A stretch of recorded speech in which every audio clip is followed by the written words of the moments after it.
Hey, what's up, cats and kittens? And shout out to all my cerebral lights. It is me, the Cerebral Diva, and I am back with another episode of Reality, and that's TEA because I give it to you scalding hot. So grab your cups, grab your saucers, gather around, and let's all partake in this libation of Real Housewives of Atlanta tea. All right, so season 11, episode 5, begins with Portia and Dennis. Portia is so dumb. Now, Portia is like Bambi dumb. Like, she's so dumb, but you just want to I don't know, love and protect her to some degree. She just seems so endearing, but so dumb. So, anyhow, Portia and Dennis are at Dennis's hookah bar. And to me, this is what makes me skeptical of women on reality television who date these men, especially who are on these accelerated paths. The very beginning of this episode really seemed like a promo or commercial for Dennis's hookah bar crew. So Portia and Dennis are at his hookah bar, so he's promoting his businesses through Portia. I don't know if she's smart enough to get it or if she's just that sort of caught up in this whirlwind of a relationship that she's not even considering how she could potentially be being used. I don't know if she is being used, but I'm just saying it just doesn't look good. Like, there are so many other places in Atlanta where they could have met, where the optics wouldn't have made it appear that she was being used. But she apparently was okay with it. They're promoting his business. Now, if we're married, I get it. But until we're official, I'm not helping you promote a damn thing because at some point we may part ways. And what you won't do is make a dime off of my notoriety, my hard work, and my success. But I guess me and Portia don't think alike in that regards. So they're at Dennis's hookah bar. Last week we saw Portia meet Dennis's mom. This week, Dennis is meeting Portia's mom, Diane. And Diane, let me tell you something. Diane tipped through the function. Like, Diane is not here to play. Like, Diane is one of these women who does not believe that age should, sort of means that you have to turn down your sexy, which I appreciate. So then, Diane comes into the hookah bar, Dennis's hookah bar. She sits down, and she, Portia, and Dennis start having this conversation about Portia and Dennis's accelerated relationship. Now, even before Diane comes into the restaurant, while I'm watching the relationship, I'm like sitting here saying to myself, I don't know if Dennis is a problem, but Portia is annoying as hell. It's just the way that she bathes him, and I don't know if she's trying to be cutesy, but there's just something about when I watch the way she interacts with him that is so juvenile and so precocious, for lack of a better term. So when I see the two of them interact, I'm just like, even if he does love her, at some point she's gonna get on this man's last good nerve. She's just annoying to watch. So the three of them are sitting there, and Diane's asking questions about their relationship and how did they get to the point that they are so quickly. And Dennis chimes in, and he's saying that basically was love at first sight. When he saw Portia, he knew that this is who he wanted. He only wants to get married one time. So if he's making the commitment to get married, just know that this isn't something flighty, that this is something that he's taking seriously and with the utmost respect. So that answer seemed to give Diane a little bit of comfort. Um, at one point during this meet and greet, this sip and see, shall we say, Portia says something to the effect of, well, I guess Diane first mentioned that she was concerned about losing her daughter, because he's been monopolizing a lot of Portia's time. And so Portia chimes in and says, well, I didn't go to college. And so I'm sitting there like, no, Sherlock, like, tell us something that we don't know. I'm even surprised when Shamari says that she went to high school with Portia, because I was convinced that she had to be homeschooled by someone who didn't know what the hell they were doing. So Portia says, I didn't go to college. And I'm like, when I think back to the Underground Railroad and 300 or 256 days of the year, however many days she suggested, I'm like, the last thing that you have to do is remind us that you didn't go to college. we are very comfortable in knowing that you did not go to college. I don't think she's probably never even stepped foot on a college campus to tour. So I just thought that that was a really, really funny moment. So after the three of them meet, um, we see Candy, Nene, Marlo, and Cynthia all meet for brunch. So again, everyone's talking about Portia and Dennis's relationship. So Portia's relationship has become fodder to the degree that Cynthia's was last year. So it just seems to be nonstop chatter around her relationship with this man.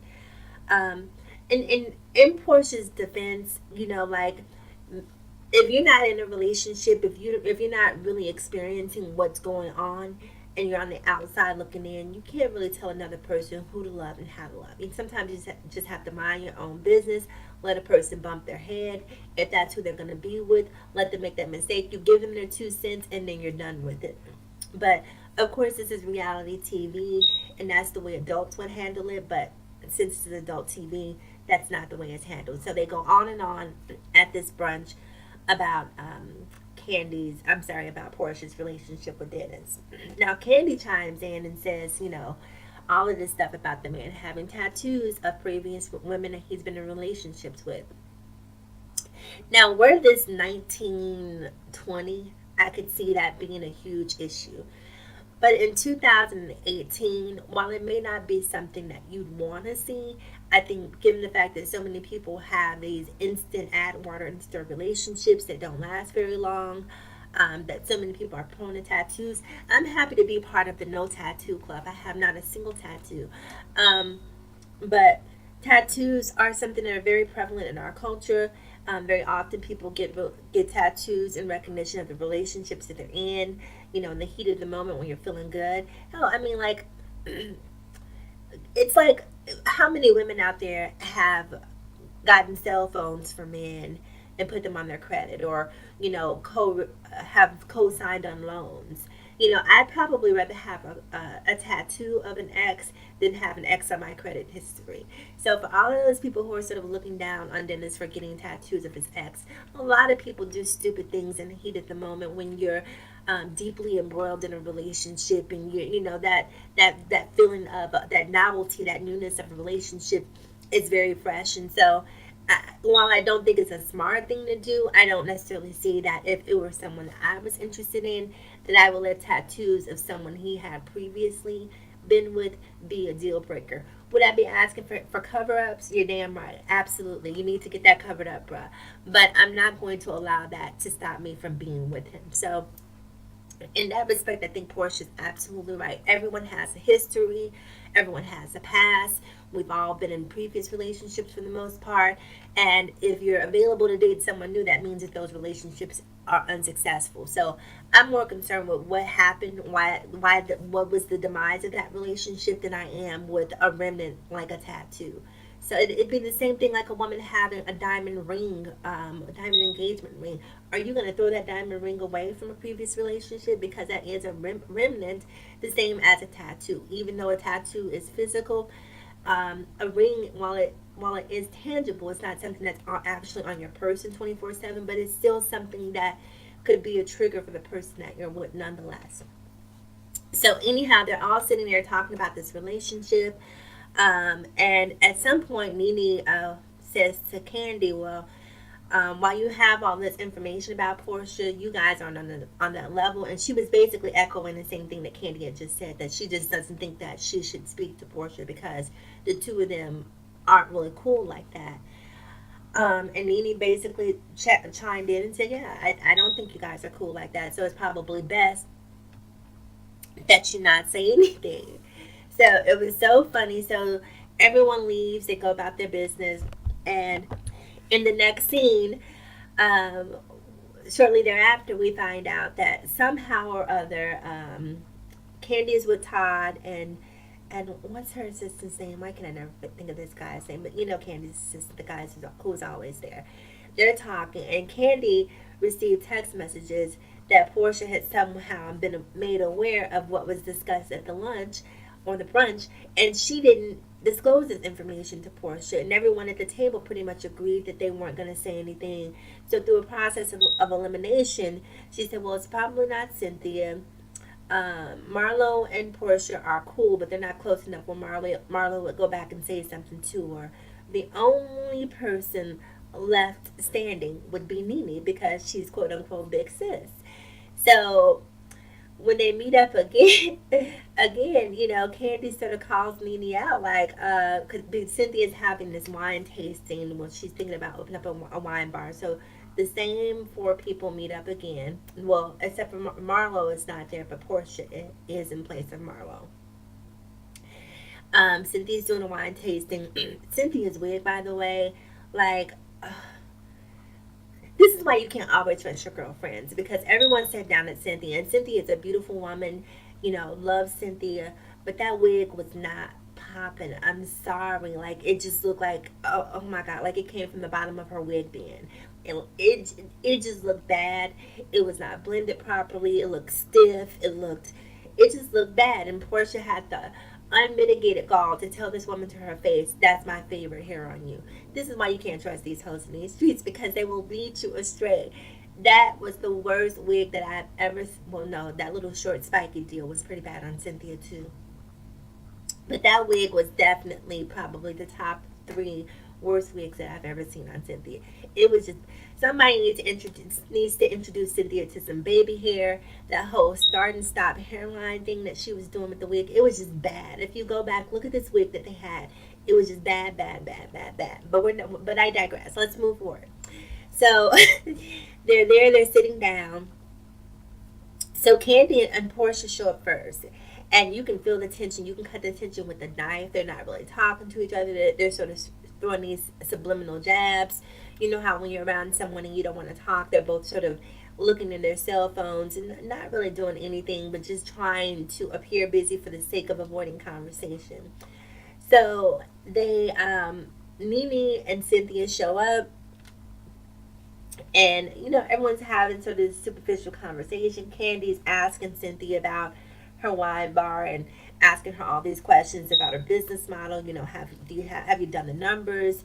Our wine business is profitable, and Cynthia really couldn't answer any of the questions. And I love the fact that Candy was asking her those tough questions, because I think sometimes these people in these reality shows think that starting a business is as simple as using your name, and to some degree it is, but getting taken advantage of is as simple as using your name as well. So you can start these businesses, and if you haven't done comparative market analysis, if you haven't done your research and your due diligence in terms of finding out exactly what the profit margins are, how to source your products, all of these different things that you need in order to determine whether or not this is actually something you want to go into for a profit.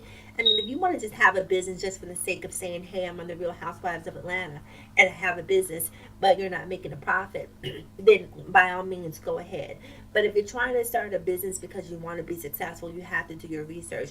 So when Candy was asking Cynthia these questions, she basically says in the interview, well, I'll have people who who essentially do that work for me.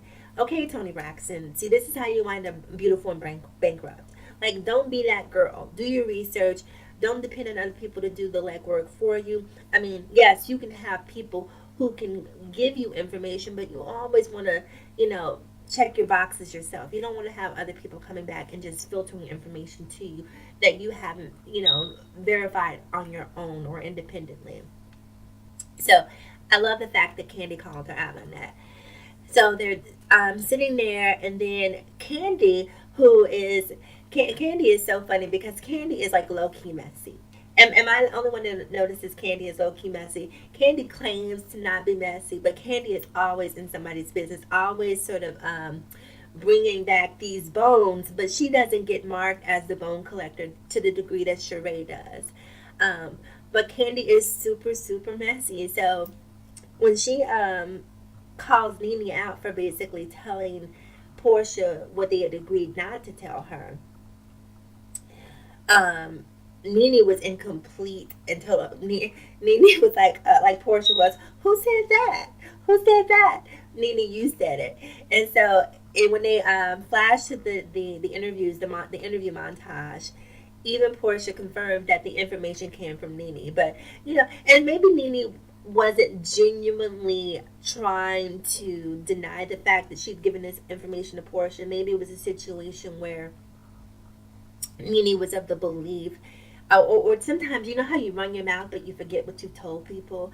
So I'm thinking that maybe Nene may have said something, but it just slipped her mind. She has a lot going on with Greg, so there are more pressing matters that may have sort of taken over the space that was occupied by this minutia.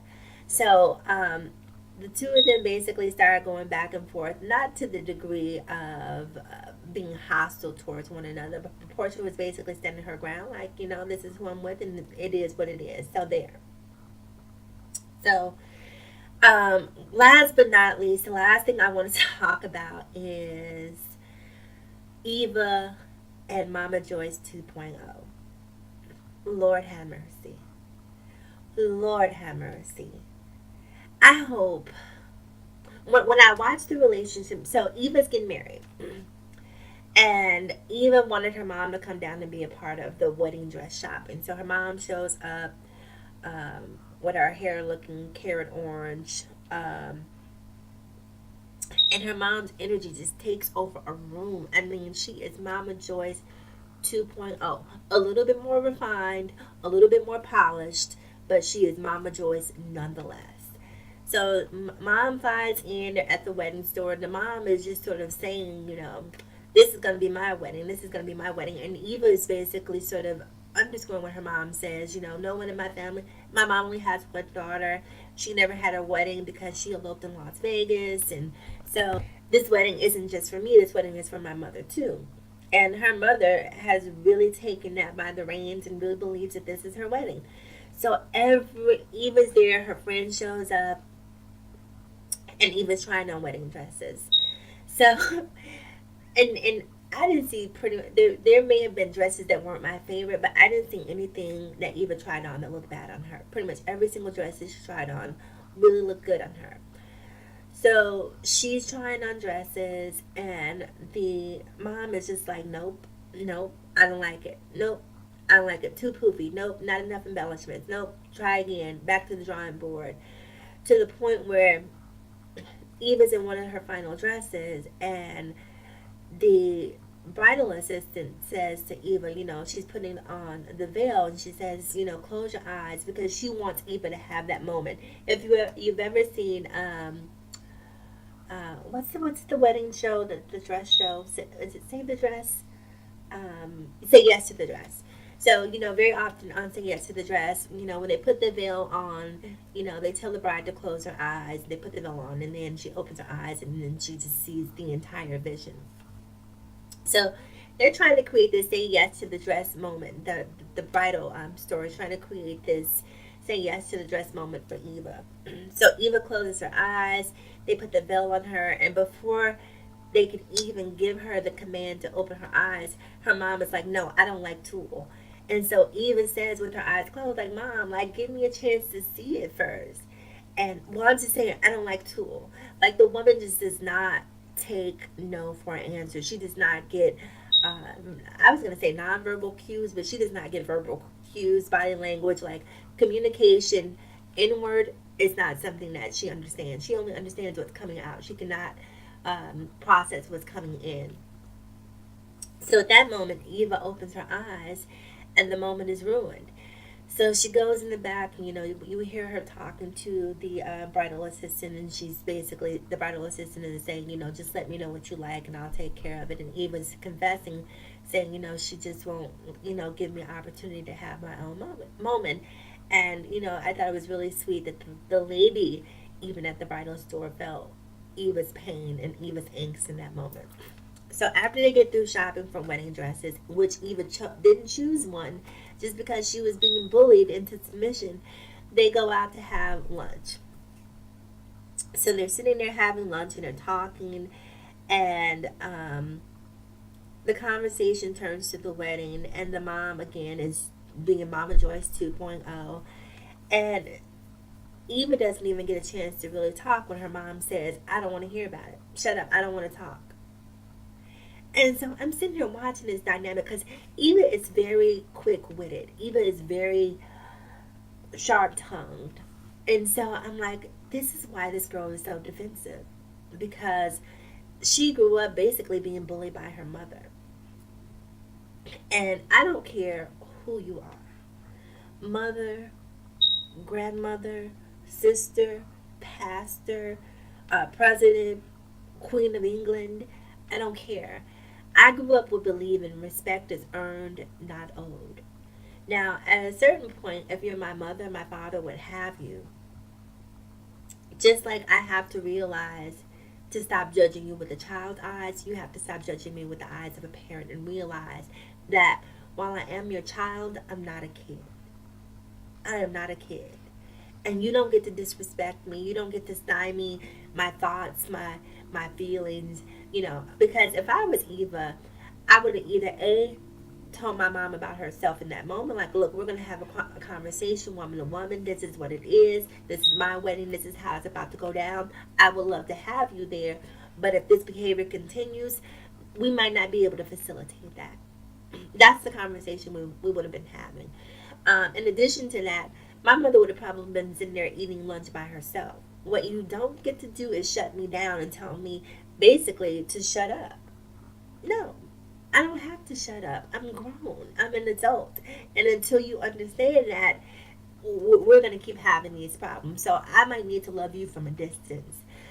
So I just watched the relationship. The situation at the table was so contentious that Eva broke down into tears.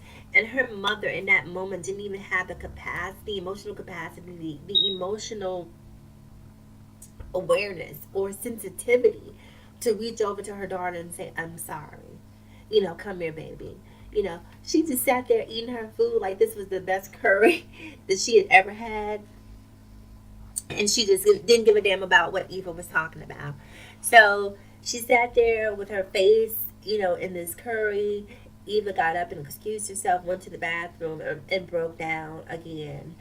And humbled herself and came back to the table and apologized for doing nothing wrong. Nothing wrong. And so I was a little angry with Eva in that moment because I'm like, you are enabling this woman to behave this way.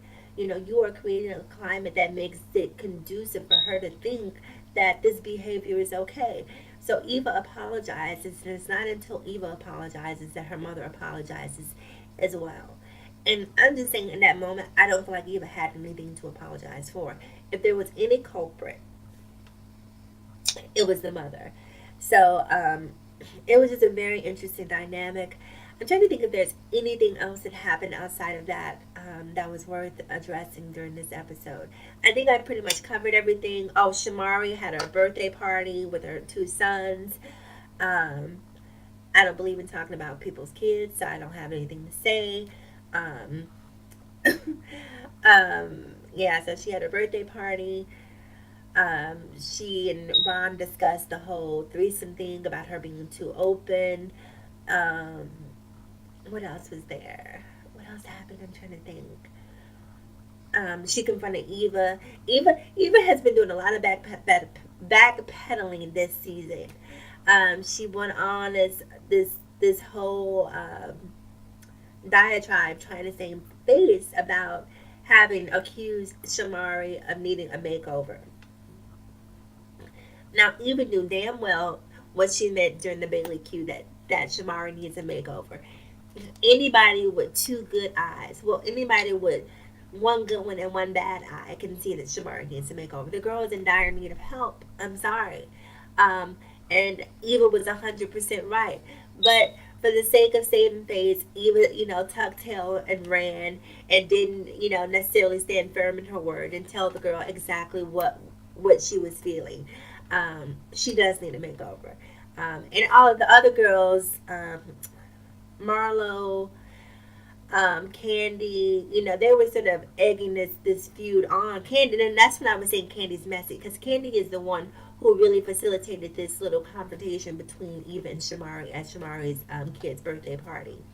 And it's okay. So I'm not judging anybody else's money, but when I see the house that Shamari and Ron DeVoe live in on the in Atlanta, maybe they have a different house someplace else.